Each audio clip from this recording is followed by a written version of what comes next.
तुमची काय निवेदन आहे? आम्ही समस्त कार्यग्रामस्थ त्यांनी आज जिल्हाधिकारी साहेबांना एक निवेदन दिलेलं आहे।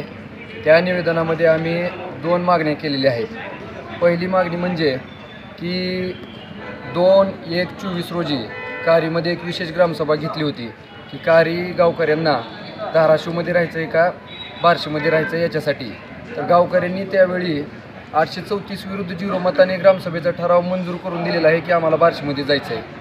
त्यावेळी फक्त 5-25 लोक ग्रामसभा सोडून निघून गेले।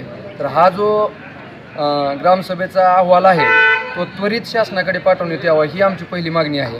आणि दुसरी मागणी आमची अशी आहे की आता सध्या अमोल जाधव आणि त्यांचे एक 10-12 बगल बच्चे हे उपोषणाला बसलेले आहेत आणि त्यांनी माननीय महसूल मंत्री विखे पाटील साहेब आणि बार्शीचे आमदार राजभाऊ राऊत यांच्याविषयी बदनामीकारक वक्तव्य करण्यास सुरुवात केलेली आहे। तर आम्हाला त्यांना एवढं सांगणं आहे की राजभाऊ राऊत हे शेतकऱ्याच्या पोटी जन्माला आलेला वाघ आहे, वाघ।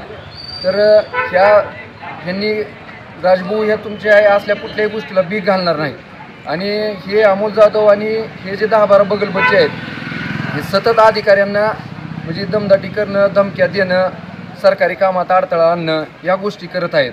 तर यांच्यावर 353 नुसार गुन्हा दाखल करून यांना अटक करण्यात यावी ही मागणी आम्ही जिल्हाधिकारी साहेबांकडे केलेली आहे। आणि हे जर मागण्या मान्य झाल्या नाहीत तर येत्या 24 जानेवारी 2024 पासून आम्ही 500 कारी गावकऱ्यांसह जिल्हाधिकारी कार्यालयासमोर आमरण उपोषणास बसणार आहोत। जय हिंद, जय महाराष्ट्र।